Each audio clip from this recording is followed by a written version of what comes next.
Ladies and gentlemen, welcome back to The Eye. I am your host, The Eye, the place where we refuse to look away. If you are just joining us, pause here and catch our Kennedy series and the Epstein deep dive that launched this new season. Those episodes weren't conspiracy theater, they were the entry points. The assassination of a president who dared challenge the agency's power. The financier whose island wasn't just a playground for the elite, but a honey trap wired straight into intelligence networks. Both cases cracked open the same truth. There is a cartel operating above governments, above laws, and above accountability. Today, in episode 2, we map its architecture, not theories, structure. How the pieces were bolted together after World War II and why that machine still runs the world in 2026. Let's start at the beginning. Most history books skip. July 1947. The National Security Act is signed in the shadow of a world still smoldering from Nazi Germany and Imperial Japan. Out of the wartime Office of Strategic Services rises the Central Intelligence Agency. On paper, it's America's first permanent civilian intelligence service. In practice, it's the seed crystal of something far larger. Within months, the agency inherits the most valuable wartime asset no one talks about. Thousands of Nazi scientists, engineers, and intelligence officers scooped up in Operation Paperclip. Their records were laundered, their pasts whitewashed, and their expertise, chemical warfare, psychological operations, rocket science, quietly folded into the new American apparatus. The same men who ran concentration camp experiments were now on the U.S. payroll. Why? Because the cartel doesn't care about ideology, it cares about capability. Across the Atlantic, the British had their own game, MI6, and the Americans had been sharing signals intelligence since 1943 under the secret Brusa Agreement. By 1946, that pact quietly expanded into what we now call Five Eyes: the United States, Britain, Canada, Australia, and New Zealand. A single borderless surveillance organism. One country collects on its own citizens and hands the data to the others so everyone can claim, we don't spy on our own people. It was never about defeating communism. It was about creating a permanent, unaccountable nervous system for the English-speaking world's ruling class. Documents declassified decades later proved the founding members explicitly agreed to keep the arrangement secret from their own parliaments and publics. The cartel's first rule: never let the voters see the wiring.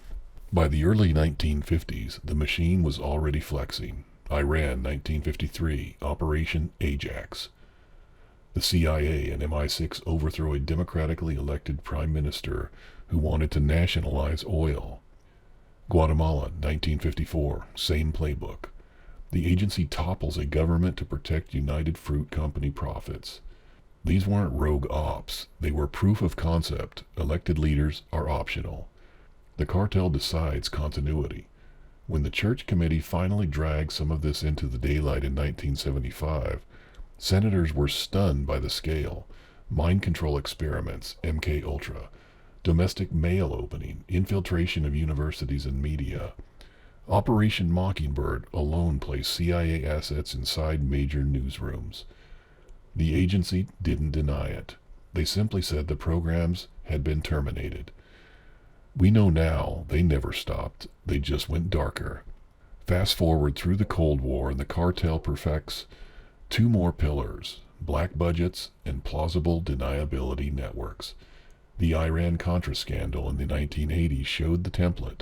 Sell arms to Iran, funnel profits to Nicaraguan Contras, all while Congress had banned the funding. When the story broke, a few fall guys took the heat. The machinery kept humming. The same pattern repeats in the Balkans, Afghanistan, Iraq.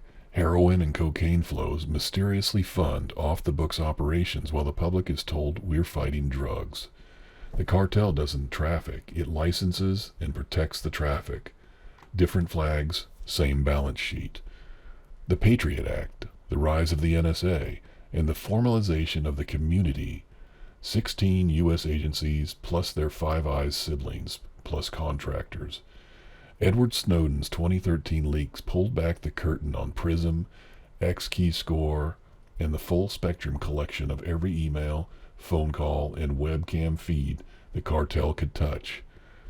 What did the agencies say in response? If you have nothing to hide. The same agencies that had hidden MK Ultra, the Phoenix program in Vietnam, and rendition flights to black sites were now lecturing citizens about transparency. Here's the part that connects everything back to Kennedy and Epstein. The cartel doesn't just collect intelligence, it weaponizes compromat. Jeffrey Epstein didn't build his operation alone. Court documents, flight logs, and victim testimony paint a picture of a man whose island and Manhattan mansion function like a privatized listening post. Intelligence veterans, former Mossad, CIA, and MI6 figures have been named in the periphery. The suicide in a Manhattan jail cell under camera blackout and broken protocols, the cartel protecting its own. Robert Kennedy Jr. himself has publicly questioned the official JFK story and the layers of intelligence involved. When a sitting president threatens to splinter the CIA into 1,000 pieces, the cartel demonstrates what happens to threats. When a financier knows too many names, the same machinery ensures silence. This is not a single agency, it's a federation. The CIA provides the muscle and the cutouts. MI6 supplies the colonial-era networks. Mossad brings the ruthlessness and the diaspora assets. The NSA supplies the raw data. Five Eyes governments provide legal cover and deniability. Private contractors, Blackwater descendants, Palantir, and dozens of shell companies handle the dirty work that even the agencies won't touch on paper. And above it all, a transnational elite that moves between boardrooms, think tanks, and Davos panels, never appearing on any org chart. The deep state isn't a conspiracy. It's an operating system. It survives every election. It outlasts every reformer. Presidents come and go. The continuity of intelligence policy does not. Black budgets estimated in the trillions over decades fund programs Congress never sees. The same names and networks appear in every scandal, whether it's the Kennedy era, the Epstein files, or today's endless forever wars that somehow always enrich the same defense and intelligence contractors. So what do we do with this map? We stop pretending the game is fair. We stop believing that voting harder or tweeting louder will unplug a machine designed to survive exposure. The cartel's greatest strength is its invisibility. Our greatest weapon is that we can now see it. In episode 3, we'll examine the tech layer, the fusion of intelligence agencies with Silicon Valley that turns your smartphone into a cartel listening device. We'll name the current architects still walking free and the quiet alliances that survived every reform. Until then, keep your eyes open. The cartel is watching too. This has been The Eye, episode 2 of the Intel Cartel. If this series is peeling back layers for you, share it. The only thing the cartel fears is enough people who refuse to look away. We'll see you in the shadows. Until next time, this has been The Eye. God bless you, and God bless America.